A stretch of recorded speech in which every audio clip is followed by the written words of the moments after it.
And then the impact of the DRC airspace being blocked for Rwanda. It's very unfortunate that politics enters aviation, but we're working through that. Unfortunately, we had to suspend some routes, like Brazzaville, Abuja, and Cotonou, because the flight time became a bit long. But we're putting that capacity on more of the eastern and southern routes in terms of adding additional frequencies.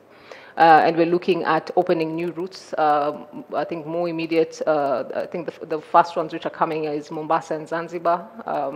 So until the issue is resolved, we'll focus more on the eastern side, southern side of the continent. Rwandair en crise. Pourquoi la RDC a fermé son ciel à Kagame? Et si l'un des pays les plus admirés d'Afrique était en train de perdre son pari régional? Rwanda, sous Paul Kagame, brille par son développement, ses routes impeccables, son image de discipline. Mais aujourd'hui, son fleuron, Rwandair, est cloué au sol. Pourquoi? Parce que la République démocratique du Congo a dit « stop » en fermant son espace aérien. Des routes vers le Nigeria, le Bénin et même New York sont annulées. Mais derrière ce bras de fer, il y a bien plus qu'une histoire d'avion. C'est une guerre froide africaine. Prêt à découvrir la vérité?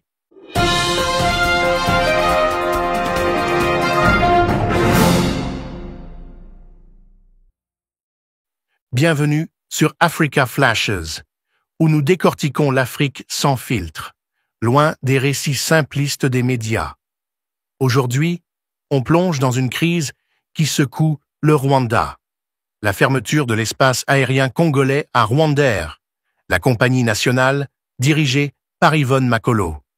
Des avions immobilisés, des routes suspendues, des clients transférés à Ethiopian Airlines. Mais ce n'est pas juste une question de logistique. C'est un choc géopolitique entre Kigali et Kinshasa, alimenté par des accusations graves, le soutien rwandais au groupe rebelle M23.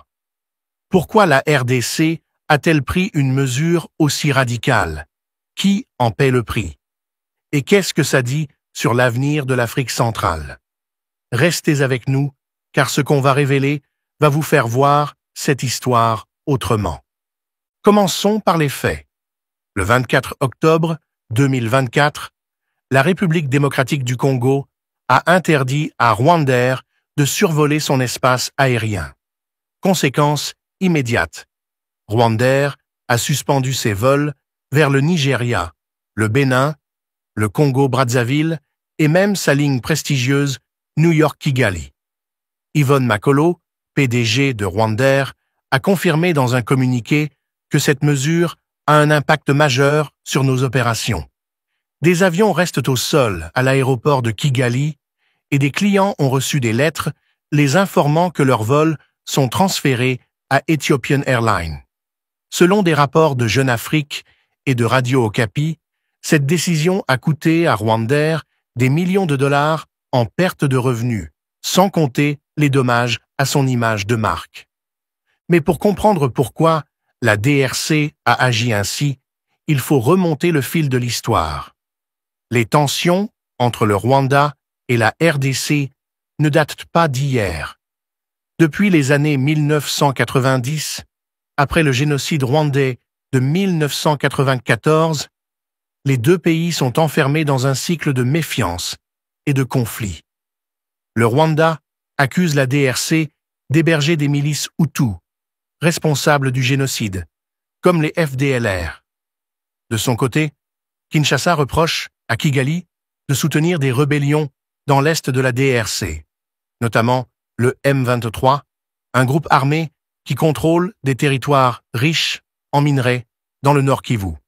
En 2022, un rapport des Nations Unies a accusé le Rwanda de fournir des armes, des uniformes et même des troupes au M23, une allégation que Kigali nie farouchement. Le M23 est au cœur de cette crise. Ce groupe, composé principalement de Tutsis congolais, revendique la défense des droits de leur communauté. Mais pour Kinshasa, c'est une marionnette de Kigali, utilisée pour déstabiliser la région et sécuriser des intérêts économiques, notamment l'accès aux minerais comme le coltan et l'or. En août 2024, les combats entre le M23 et l'armée congolaise ont déplacé plus de 200 000 personnes, selon l'UNHCR. La DRC, excédée, a décidé de frapper là où ça fait mal, l'économie rwandaise, et plus précisément Rwandair, un symbole de la renaissance du Rwanda post-génocide. Rwandair, fondé en 2002, est plus qu'une compagnie aérienne. C'est un outil de soft power pour Paul Kagame.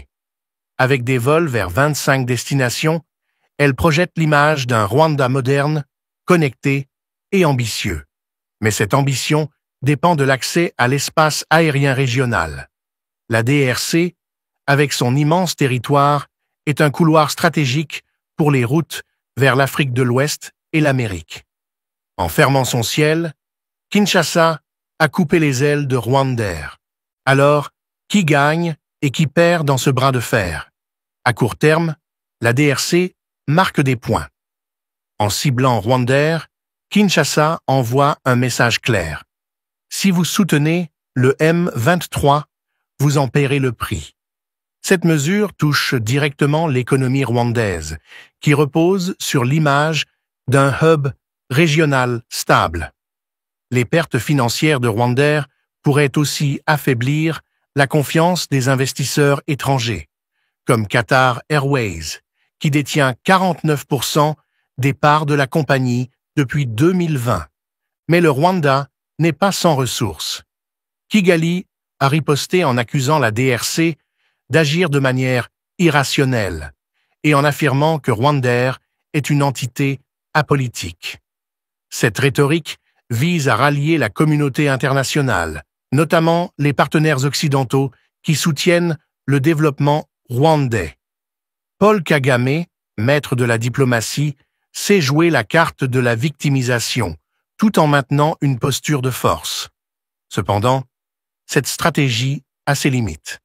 Les accusations de soutien au M23, corroborées par des rapports de l'ONU et de Human Rights Watch, ternissent l'image du Rwanda comme modèle de gouvernance africaine. Pour la DRC, le coût est aussi élevé. Fermer son espace aérien complique les relations avec d'autres pays de la région, comme le Nigeria et le Bénin, qui dépendaient des vols de Rwandair.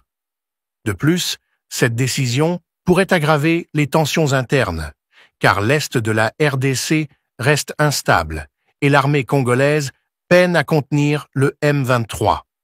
À long terme, Kinshasa risque d'isoler économiquement un pays qui, malgré sa petite taille, a un poids diplomatique et militaire considérable.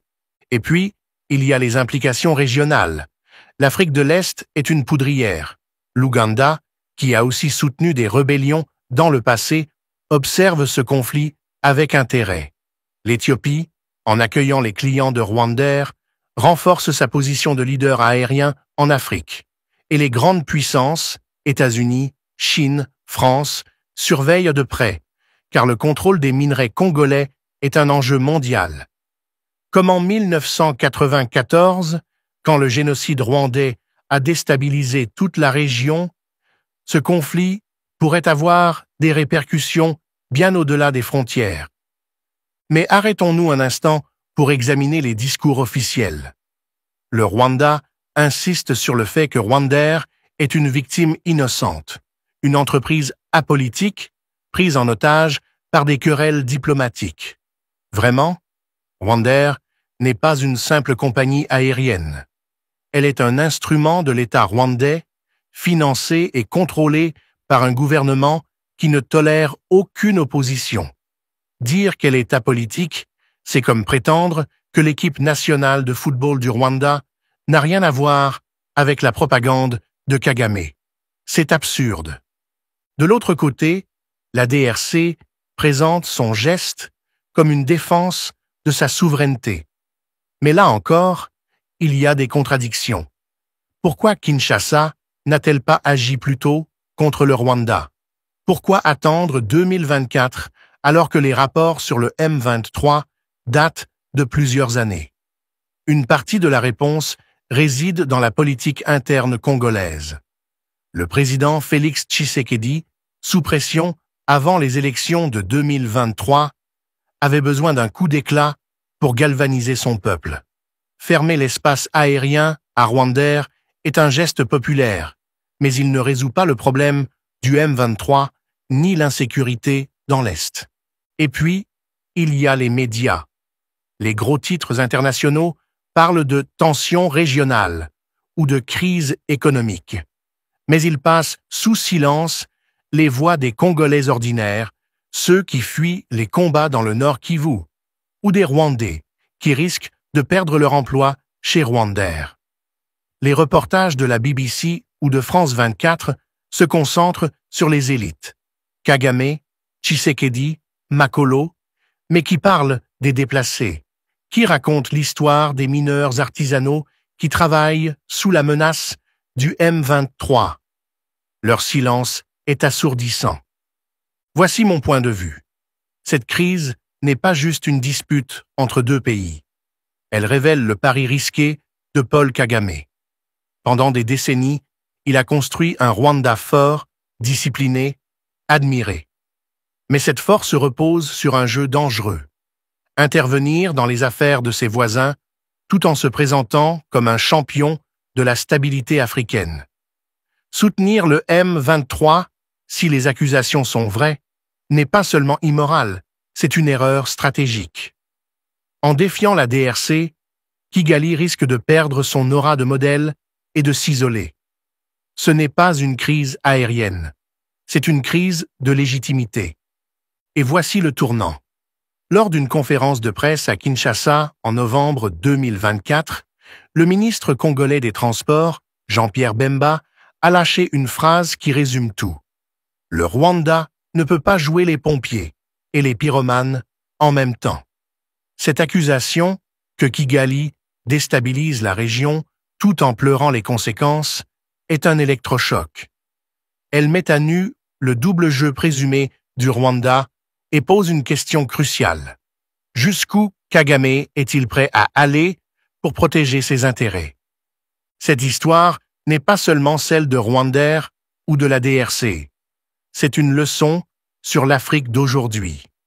Nos pays sont interconnectés, mais nos dirigeants jouent trop souvent à des jeux de pouvoir qui nous divisent. La souveraineté, c'est important, mais elle ne peut pas se construire sur le dos des citoyens, qu'ils soient rwandais, congolais ou nigérians. Si nous voulons une Afrique forte, il faut des ponts, pas des murs.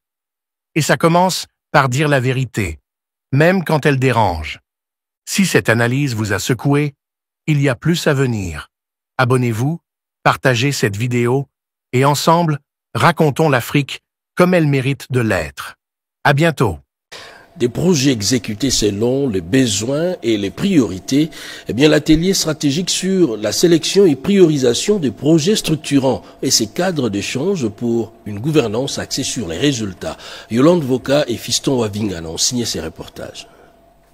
Tout porte à croire que la République démocratique du Congo tend vers une gouvernance axée porte sur la sélection et la priorisation de projets structurants en République démocratique du Congo, initiée par Delivery Unit, une structure de la primature, s'inscrit dans la dynamique de transformation du pays en cohérence avec les ambitions du Plan national stratégique de développement PNSD et les priorités du gouvernement qui reflètent la vision du président de la République. Devant les experts sectoriels, le cadre de l'administration publique et représentants des institutions partenaires, le DIRCAB de la première ministre a souligné l'importance d'une gouvernance publique axée sur la performance et la redevabilité. Pour la coordonnatrice adjointe de la Delivery Unit RDC, Julie Chilombo, les suivis rigoureux et l'évaluation objectifs de projet ne sont pas une option, mais une exigence pour bâtir une administration de mission. L'important, c'est vraiment l'attention que le gouvernement veut porter sur la réalisation des besoins de la population. On peut faire des projets, mais parfois qui ne répondent pas directement aux attentes du peuple. L'occasion ici, nous voulons une gouvernance qui est vraiment axée sur le résultat et qui amène satisfaction aux souverains primaires. Par cet exercice, le gouvernement réaffirme sa volonté d'instaurer une culture de planification rigoureuse et de pilotage stratégique de l'action publique. Condition sine qua non pour atteindre les objectifs de développement durable et répondre aux attentes légitimes de population. J'en parlais tout à l'heure dans le titre, longue de près de 140 km. La route Kananga-Mombela est en pleine réhabilitation. Une mission d'inspection est arrivée sur place. Edi Tchala. Dimanche 11 mai, la délégation composée du ministère national des ITP, de celui provincial, de la division des travaux publics du Kasaï, des entreprises Sino-Hydro 1 et 14 et des missions de contrôle et de surveillance qui s'est associée à l'honorable Balekelai, élu de la zone, a parcouru les 140 km qui séparent Kananga à la localité de Mombela où se trouve présentement l'atelier qui travaille à rendre praticable la route. Une ouverture au moyen des bulldozers effectuée, un rechargement à la latrite est fait avant un nivellement conclu par un compactage. Sur le parcours de la route qui reste encore en terre, en attendant les travaux de revêtement annoncés pour la prochaine saison sèche, les principaux points de rendez-vous ont été supprimés. Tout n'est pas parfait, mais l'on roule plutôt bien avec une moyenne de 60 km à l'heure pour les véhicules légers et entre 30 et 40 km pour les gros camions chargés de marchandises. La route traverse ainsi les deux territoires, à savoir celui de Luisa et celui de Kazumba, avec des petits villages et des grandes agglomérations comme Kambundi, Mbulambula ou encore Bilomba. Une carrière de moellons déjà en cours d'exploitation, un concasseur opérationnel qui a permis avec sa première production les débuts de la fabrication des caniveaux préfabriqués et sous peu des buses pour les multiples passages sous route de l'axe Kananga-Kalambambouji, de base vie complètement achevée avec toutes les pièces utiles dont les laboratoires complètement équipés. Le décor est bien planté pour les débuts des travaux de modernisation de la route en projet. Le samedi 10 mai, la délégation s'était rendue sur la nationale numéro 1, Matamba-Pont-Miao. Ici, une section de 28 km non encore prise en charge et malencontreusement attribuée au projet Kananga-Kalambambouji dans une vidéo devenue virale sur les réseaux sociaux. Elle sera prise en charge sous peu, annonce le ministère des ITP. On en vient à ces sujets. Les embouteillages à Kinshasa, un véritable casse-tête. Qu'est-ce qui serait à la base, finalement, de ces bouchons? Plusieurs raisons sont avancées, l'impraticabilité des routes parfois, mais aussi l'incivisme. Chacun y va donc parfois de son commentaire, du moins de son explication. Diane Balaka et Siande Maka. Dans plusieurs coins de la capitale congolaise, les embouteillages deviennent quotidiens, perturbant sérieusement la mobilité urbaine.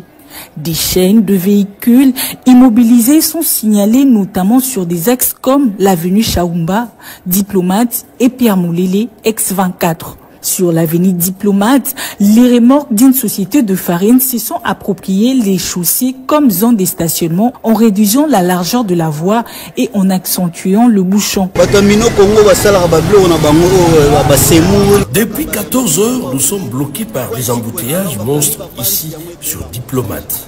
Toutes les bandes sont complètement bloquées de part et d'autre à cause des engins de cette société qui rétrécit la chaussée.